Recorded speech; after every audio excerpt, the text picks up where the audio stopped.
Good morning, सुप्रभात सभी छात्र छात्राओं को। कैसे हैं आप सब? अच्छे। मैं कुमार यादव आपका अपने YouTube चैनल APS वासनी पे स्वागत करता हूं। ठीक है। और आज का जो अपना टॉपिक है वो टॉपिक वही है जो कल का था। ठीक है। आज का जो अपना टॉपिक है वो क्लास 12th वाले जो बच्चे हैं अपने, और वो भी इंग्लिश मीडियम के जो बच्चे हैं उनके लिए है, इम्पोर्टेंट टॉपिक है। ठीक है। अक्सर यहाँ से सवाल पूछे जाते हैं। टॉपिक थोड़ा सा लंबा है क्योंकि हम 17 प्रकार के जो एलिमेंट्स होते हैं उनकी भूमिका पढ़ने वाले हैं, उनके रोल्स पढ़ने वाले हैं। ठीक है, कि वो कहाँ कैसे किस तरह से एक न्यूट्रिएंट के रूप में कार्य करते हैं। ओके, तो हमने पहले नंबर 1, 2 और 3 तीनों पढ़ लिए थे। 1, 2 और 3। फिर से बता दें एक चीज और मैं आपको कि यहाँ पे आपको इस चैप्टर के नोट्स उपलब्ध नहीं कराए जाएंगे, आपको बोर्ड से ही उतारने पड़ेंगे। ठीक है, और यहीं से उतारने पड़ेंगे नंबर 1 तो यहाँ से। ठीक है, जो हमने जो रोल प्ले हम पढ़ रहे हैं उस रोल प्ले के बारे में समझ रहे हो मेरी बात, कि जो रोल्स होते हैं प्लांट न्यूट्रिएंट्स के रूप में, जो मैक्रो और माइक्रो प्रकार के जो न्यूट्रिएंट हैं हमारे, उनका क्या योगदान है। ठीक है, तो 1, 2 और 3 को हम क्लियर कर चुके हैं। जो कार्बन, हाइड्रोजन और ऑक्सीजन होता है, सबसे बड़ी बात ये होती है कि डिफिशियंसी नहीं होती। सो डिफिशियंसी सिम्टम जो होते हैं वो यहाँ पर ऑब्जर्व नहीं किए जा सकते, इसलिए इनकी कभी भी कमी नहीं होती। कमी नहीं होने का रीजन क्या है? कमी नहीं होने का रीजन एक ही है, और वो रीजन है कि ये स्ट्रक्चरल एलिमेंट्स होते हैं। ठीक है, कार्बोहाइड्रेट, फैट यानी कि लिपिड्स, और प्रोटीन के रूप में, ये प्रोटीन आदि के कंपोनेंट के रूप में जो है पाए जाते हैं। इसके बाद नंबर 4 है नाइट्रोजन।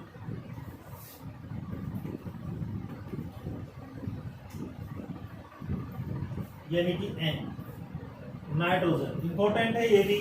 और नाइट्रोजन जो होता है इसकी सबसे ज्यादा आवश्यकता होती है प्लांट को, क्योंकि NPK, आप अभी मैंने पढ़ा था कि क्रिटिकल जो एलिमेंट्स होते हैं उनमें जो सबसे पहले नाम आता है क्रिटिकल एलिमेंट्स के अंदर, वो N का आता है, यानी कि नाइट्रोजन का आता है। ठीक है, तो ये क्रिटिकल एलिमेंट्स में होते हैं और सबसे लार्ज अमाउंट के रूप में इनकी जो है किसी भी प्लांट को आवश्यकता होती है।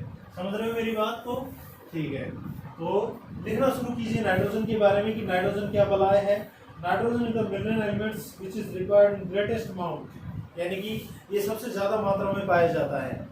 ठीक है, क्या लिखेंगे कि nitrogen is the mineral nutrient,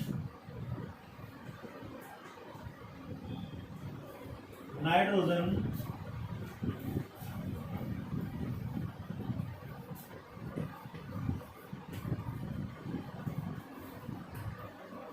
mineral nutrient होता है।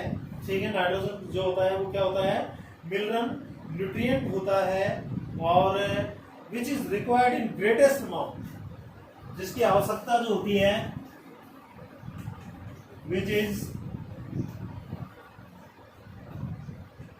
Required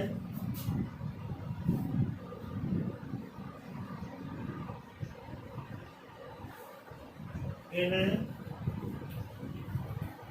greatest amount. ओके, ज्यादा मात्रा में होती है, इसकी सबसे ज्यादा मात्रा में होती है। ठीक है, इन प्लांट्स भी लिख सकते हैं आगे। तो nitrogen is the mineral nutrient which is required in greatest amount, which is required in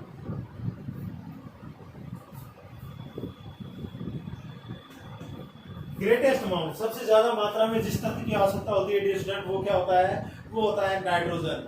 ठीक है, अब अगर इसकी बात करें कि किस रूप में इसका ऑब्जर्वेशन होता है,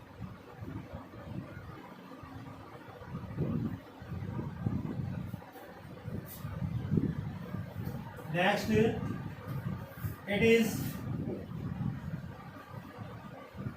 absorb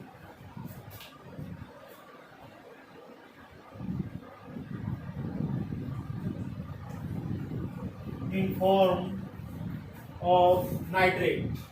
It is observed in form of nitrate.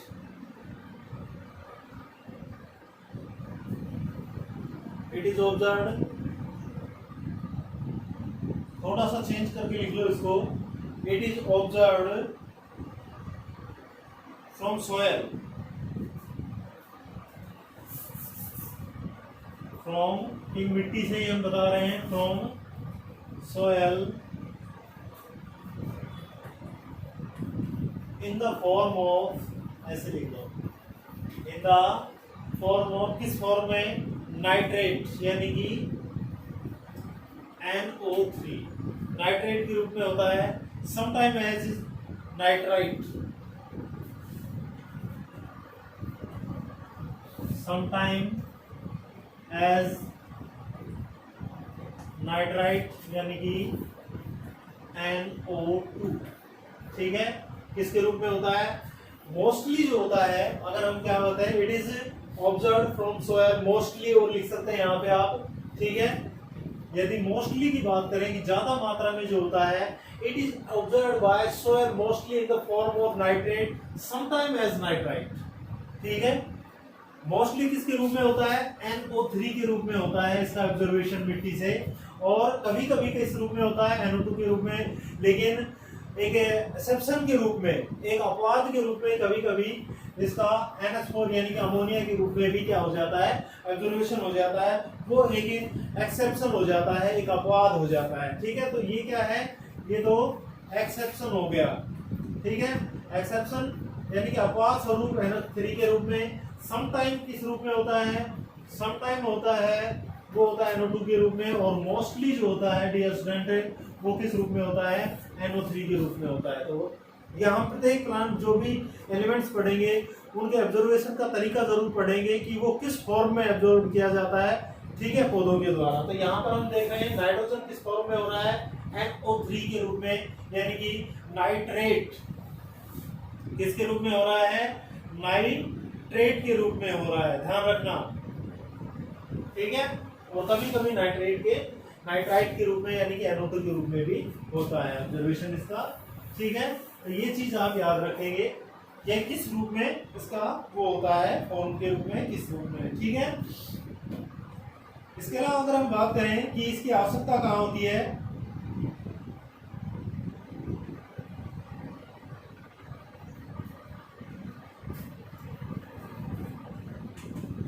it is main component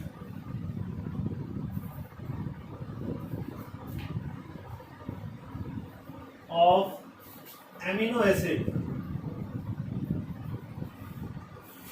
protein. ये जो मेन कंपोनेंट होता है किसका? एमिनो एसिड का, या फिर प्रोटीन का, या फिर हमारे विटामिन जो होते हैं, या हार्मोन्स होते हैं, न्यूक्लिक एसिड होते हैं उनका। प्रोटीन,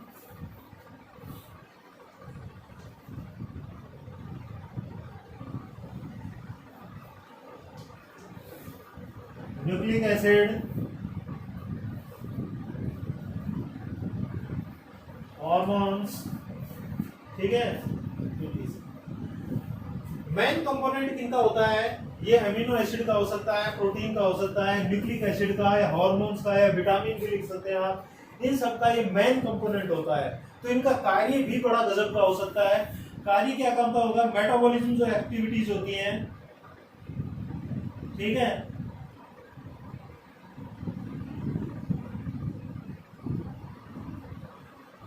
क्या लिख सकते हैं कि nitrogen is,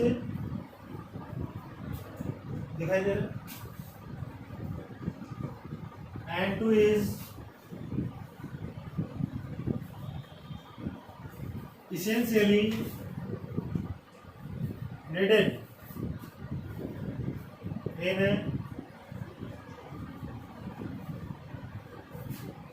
metabolic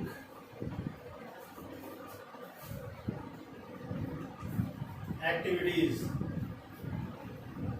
in plant. Okay, क्या कहा गया है कि नाइट्रोजन जो होता है वो अनिवार्य रूप से आवश्यक होता है एक पौधे के अंदर होने वाली जो मेटाबॉलिक एक्टिविटीज होती है उनके अंदर, ठीक है, सबसे, या फिर ग्रोविंग जो बर्ड्स होती हैं उनके अंदर भी आप लिख सकते हैं metabolic activities in plant and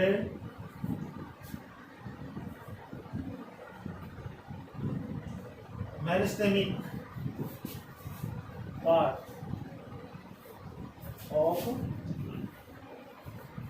यानी कि जो विभजक जो क्षेत्र होते हैं, यानी कि जो विभाजन करते रहते हैं, जो ग्रोविंग पार्ट होते हैं किसी भी प्लांट के, उनको जैसे शीर्ष भाग, जो टॉप वाले जो भाग होते हैं, जैसे किसी का भी जो अपेक्स होता है, यानी कि स्टेम अपेक्स हो सकता है, वो रूट अपेक्स हो सकता है, स्टेम अपेक्स हो सकता है, लीफ अपेक्स होता है, वो जो भाग होते हैं जो विभाजन करते हैं उन्हें मेरिस्टेमी क्षेत्र कहा जाता है। तो मेरिस्टेमिक जो पार्ट होते हैं प्लांट के, उनमें अगर मेटाबॉलिक जो रिएक्शन होती है प्लांट की, उन सब में नाइट्रोजन की एक बड़ी आवश्यकता होती है। नोट कीजिए इसको। उसके बाद सिम्टम लिखने वाले हैं।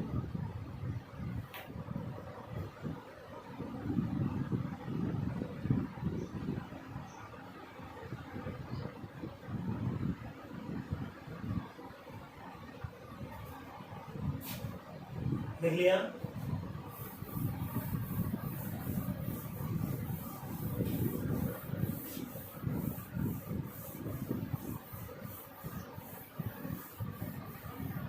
नेक्स्ट टॉपिक डालिए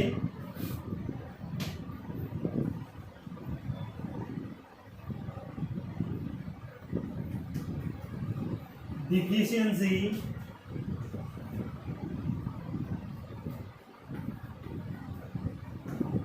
सिम्टम, यानी कि कमी के क्या लक्षण हो सकते हैं। कि अगर प्लांट में किसकी कमी हो जाए, अगर नाइट्रोजन की अगर डिस्ट्रेंट कमी हो जाती है तो क्या होगा। ठीक है, तो लिखिए deficiency of nitrogen result into chlorosis.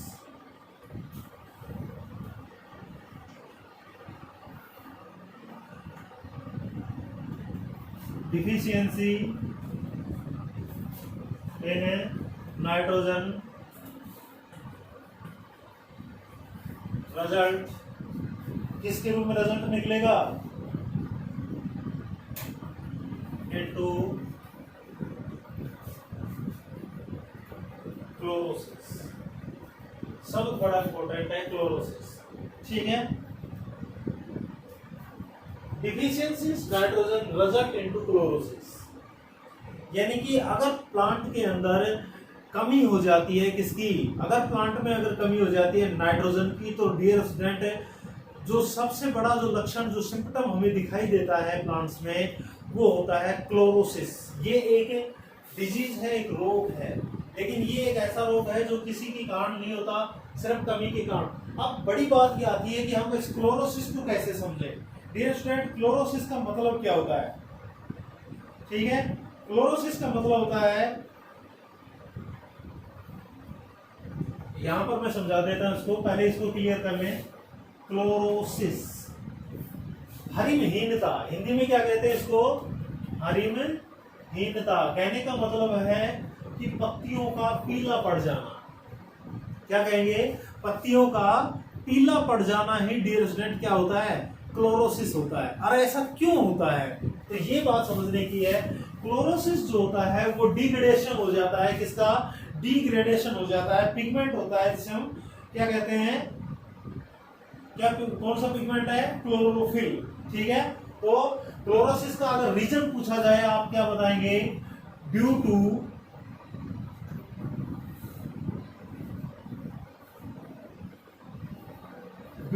Degradation of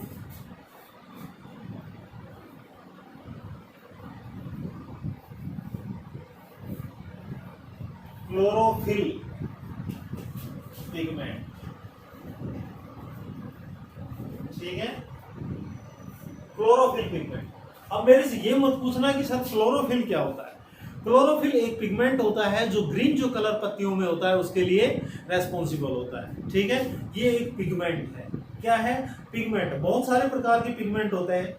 ठीक है, क्लोरोफिल भी उनमें से एक पिगमेंट होता है। ऐसे ही कैरोटीन पिगमेंट होता है, ज़ैंथोफिल पिगमेंट होता है, जो कि अलग अलग रंगों के लिए जिम्मेदार होते हैं। ठीक है, जैसे कैरोटीन लाल रंग के लिए जिम्मेदार होता है, ज़ैंथोफिल येलो कलर के लिए जिम्मेदार होता है। सो इसी प्रकार से क्लोरोफिल जो है वो रेस्पॉन्सिबल है for colour of green colour of plant leaves, या फिर स्टेम में भी जहां भी आपको हरा रंग नजर आए, ग्रीन कलर अगर जहां भी आपको नजर आता है, तो उसका रीजन क्या है, क्लोरोफिल पिगमेंट। क्या है, क्लोरोफिल पिगमेंट। और डियर स्टूडेंट, जब नाइट्रोजन की डिफिशियंसी हो जाती है प्लांट में, तो क्लोरोफिल जो पिगमेंट होता है उसका डिग्रेडेशन हो जाता है, वो नष्ट हो जाता है, वो टूटने लगता है, और उसके टूटने से ही कौन सा रोग हो जाता है, क्लोरोसिस नामक रोग हो जाता है। समझ में आ गया? ठीक है, अब दूसरा रीजन सेम इसी से संबंधित है। दूसरा जो कारण है वो इसी से संबंधित है। वो क्या है कि लीव्स अपीयर पिंकनेस।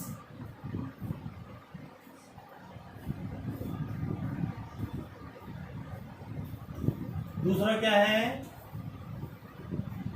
लीव्स अपीयर, कैसी दिखाई देती हैं, लीव्स अपीयर पिंकिश, गुलाबी दिखाई देती हैं, पिंकिश दिखाई देती हैं, किसके कारण, ऑन अमाउंट ऑफ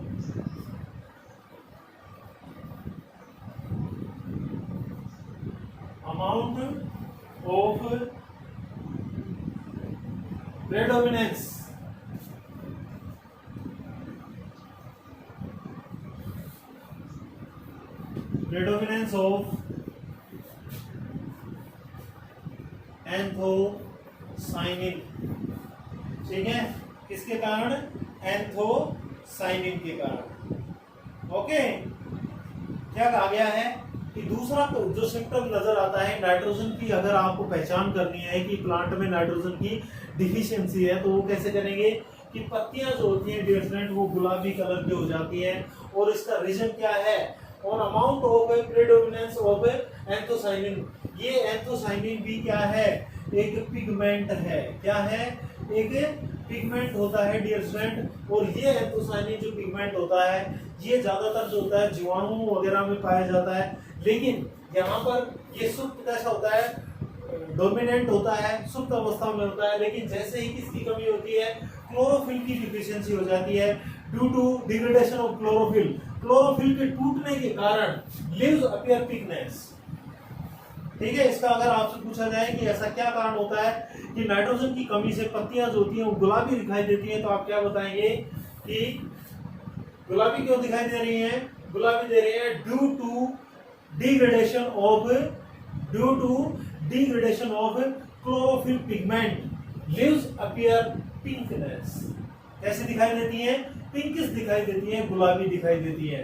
और उसका एक रीजन और होता है, वो क्या होता है, वह होता है कि अमाउंट ऑफ प्रेडिनेंस, यानी कि किसका अमाउंट बढ़ जाता है यहाँ पे, वो होता है एंथोसाइनिन वर्णक का। गुलाबी कलर के लिए जो पिगमेंट जिम्मेदार होता है, जो रेस्पॉन्सिबल होता है, वो एंथोसाइनिन होता है। कौन सा होता है, एंथोसाइनिन। ठीक है, कौन सा होता है, एंथोसाइनिन होता है। तो ये दूसरा रीजन है, ये दूसरा सिम्टम हो गया इसका कि पत्तियां जो होती हैं वो कैसी दिखाई देती हैं, पिंकिश दिखाई देती हैं। ठीक है, नेक्स्ट लिखिए, द लैटरल बर्ड्स, यानी कि जो पार्श्व कलिकाएं होती है, ये भी अच्छा है, द लैटरल बर्ड्स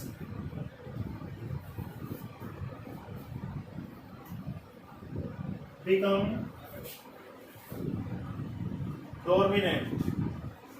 कैसी हो जाती हैं, डोर्मिनेंट हो जाती हैं, यानी कि सुप्त हो जाती हैं, या डोरमेंट हो जाती हैं। डोर्मिनेंट नहीं, डोरमेंट, डोरमेंट एक ही शब्द है। डोर्मिनेंट या कैसी हो जाती है, डोरमेंट हो जाती है। डोरमेंसी का मतलब होता है सुप्त पड़े रहना, जैसे सूर कीचड़ में पड़े रहे सुप्त, तो वो उस समय डोरमेंट होता है। ठीक है, कैसा होता है, डोरमेंट होता है, समझ गए आप। और डोरमिनेंट जो मैं बता रहा हूँ उसमें थोड़ा सा फर्क होता है। डोरमिनेंट का या डोरमेंसी जो होती है डियर स्टूडेंट, वो होता है किसी को अपने घर में घंटे 2 घंटे के लिए किराए पर रखना, वो डोरमिनेंस हो जाता है। ठीक है, तो यहाँ पर क्या होता है कि लेटरल जो बर्ड होती है, लेटरल बर्ड का मतलब जैसे कि ये प्लांट है हमारा, ठीक है, और प्लांट की जो बगलों की ये वाली जो होती हैं, ये लेटरल बर्ड्स होती हैं, पार्श्व कलिकाएं। ठीक है, ये पार्श्व कलिकाएं कैसी हो जाती हैं, सुप्त हो जाती हैं, अर्थात इनकी जो वृद्धि होती है वो बंद हो जाती है, ग्रोथ जो होती है वो कैसी हो जाती है, स्लो हो जाती है। और यही रीजन होता है कि जो होता है पादप जो होता है वो ज्यादा ग्रोथ नहीं कर पाता।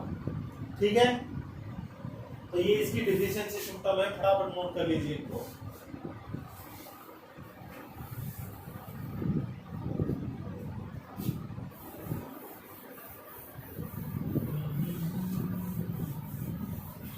ये तो था हमारा नाइट्रोजन।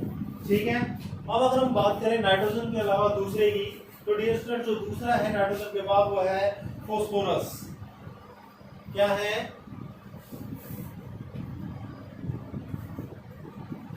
फॉस्फोरस यानी कि पी। अब डियर स्टूडेंट पी किस में शामिल है, NPK क्रिटिकल में है, क्रिटिकल एलिमेंट्स में है, तो ये भी इंपॉर्टेंट है हमारे लिए, फॉस्फोरस भी। अब बात आती है कि फॉस्फोरस जो होता है उसका ऑब्जर्वेशन ऑब्जर्वेशन जो होता है वो किस रूप में किया जाता है, तो phosphorus is absorbed by the plant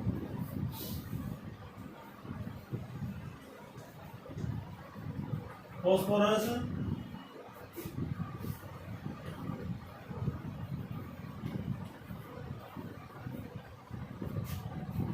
absorbed by the soil,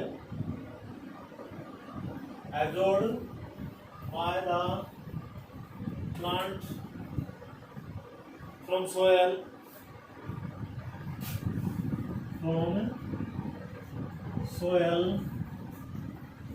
in form of, किस रूप में होता है फॉस्फोरस का डियर स्टूडेंट, वो होता है इनऑर्गेनिक फॉस्फेट आयन के रूप में, ठीक, form in organic phosphate ions के जो होते हैं उनके रूप में, ठीक है, किस रूप में होता है दिखाई तो दे रहा है, form soil in form in inorganic phosphate ion, और वो कौन से होते हैं H2PO4 या HPO4, ठीक है, आगे लिख सकते हैं H2PO4 या फिर HPO4 के रूप में, समझ गए। तो क्या कहा गया है कि phosphorus absorbed by the plant from soil in form of inorganic phosphate ion H2PO4 या HPO4 के रूप में इनका क्या किया जाता है, एब्जॉर्बेशन किया जाता है मिट्टी से, ठीक है। अब बात आती है आवश्यकता की, नीडेड की या इसके फंक्शन वगैरह की।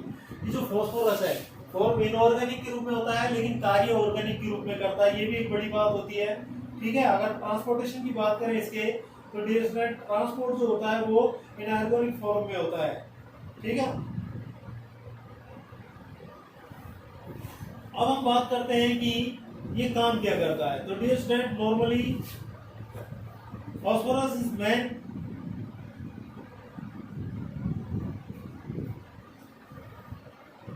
लिख दूं, फॉस्फोरस इज मेन कंपोनेंट या निर्माण करता भी कह सकते हैं, घटक नहीं कह सकते, ऑफ फॉस्फोलिपिड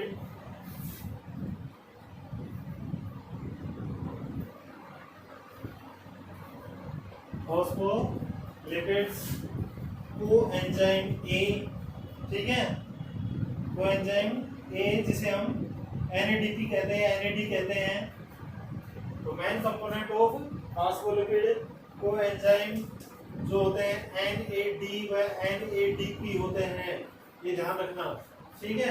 इनके बारे में हम अगले फास्फोरस वाला जो यानी कि जो फोटोसिंथेसिस जो प्रोसेस पढ़ेंगे उनमें पढ़ेंगे इनके बारे में, यहाँ सिर्फ आपको नाम याद रखने हैं, ठीक है। एंड ATP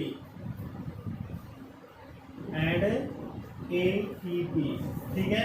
क्या कहा गया है कि फास्फोरस जो होता है वो मुख्य घटक होता है किनका, एक तो फास्फोलिपिड्स जो होती हैं उन वसाओं का जिसमें फास्फोरस कई प्रकार की होती हैं, लिपिड्स जो होती हैं, जैसे इनमें से एक है फास्फोलिपिड, तो फास्फोलिपिड में भी फास्फोरस पाया जाता है। कोएंजाइम ए दो प्रकार के होते हैं जिन्हें NAD और NADP कहते हैं, तो स्टूडेंट इनमें भी क्या पाया जाता है, फास्फोरस उपस्थित होता है, और ATP जो होती है वो उसमें भी क्या पाया जाता है, फास्फोरस उपस्थित होता है। अब कई बार इसकी फुल फॉर्म पूछ ली जाती है, हालांकि नेक्स्ट जो भी अपना जो चैप्टर आएगा जो फोटोसिंथेसिस से संबंधित है उसमें NAD और NADP दोनों की फुल फॉर्म हम आपको क्लियर कर देंगे, लेकिन उससे पहले अगर याद हो जाए तो वो ज़्यादा बेटर होता है।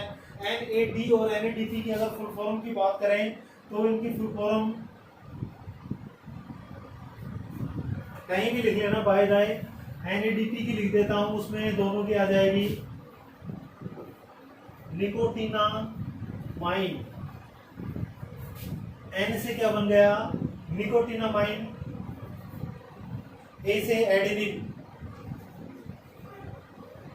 क्या बन गया एडेनिन बन गया NIN, और D से डियर स्टूडेंट क्या बन गया डाइफॉस्फेट, क्या बन गया डाई न्यूक्लियोटाइड भी कह सकते हैं आप इसको, D से क्या बन गया डाई न्यूक्लियोटाइड और P से बन गया फॉस्फेट। ठीक है, तो NADP की फुल फॉर्म क्या हो गई? निकोटिनामाइन एडेनिन डाइन्यूक्लियोटाइड फॉस्फेट। ठीक है, और NAD की क्या हो जाती है? फॉस्फेट हटा दो, वो NAD की शेष रह जाती है। ये आपको सिर्फ याद रखनी है, इसको कहीं भी बाएं दाएं नोट कर लो। तो जो फास्फोरस होता है वो मेन कंपोनेंट होता है किसका? फास्फोलिपिड का और कोएंजाइम ए का तथा ATP का। अब कार्य क्या करेगा? अरे ये जो कार्य करेंगे वो ये कार्य करेगा, तो इसकी जो भूमिका होती है वो किसमें होती है? ठीक है, क्या कहेंगे कि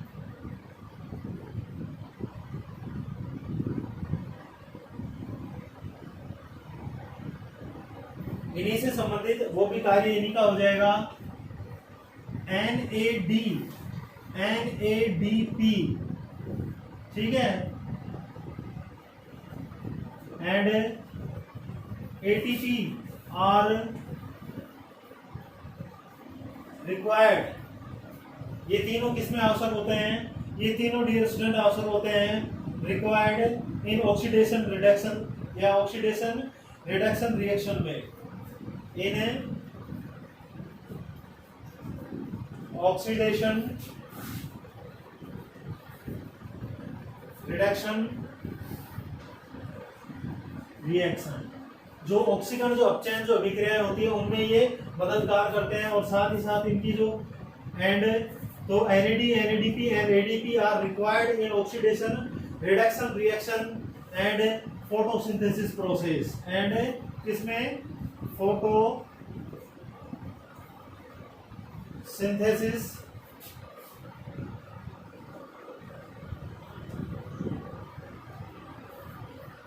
प्रोसेस।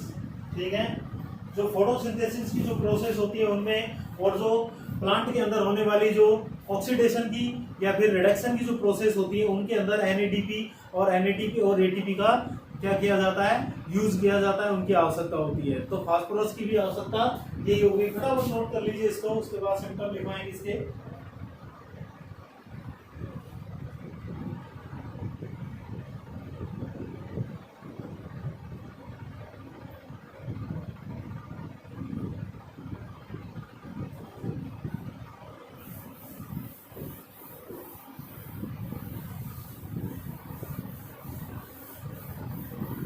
टॉपिक डाल लीजिए।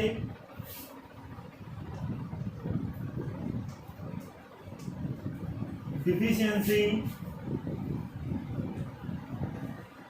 Symptom of phosphorus. ठीक है, पहला है लीव्स एंड प्लांट, दोनों के दोनों, पत्तियां भी और ये भी प्लांट भी कैसे हो जाते हैं? Become dark green. कैसे हो जाते हैं? डार्क ग्रीन हो जाते हैं। ये पहला सिम्टम है, यानी कि गहरे कैसे हो जाते हैं? हरे रंग के दिखाई देने लगते हैं, तो ज्यादा ही गहरे हो जाते हैं। ठीक है, ये पहला है। तीसरा,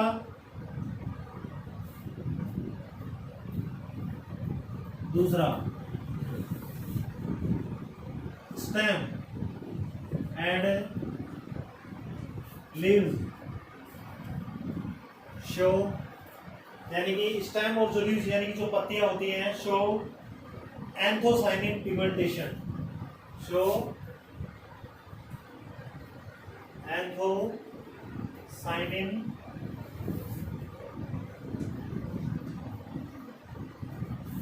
पिगमेंटेशन, यानी कि कहने का मतलब है कि पत्तियों में किसका निर्माण शुरू हो जाता है? एंथोसाइनिन नामक वर्णक का निर्माण शुरू हो जाता है। ठीक है, तो stem and leaves show anthocyanin pigmentation.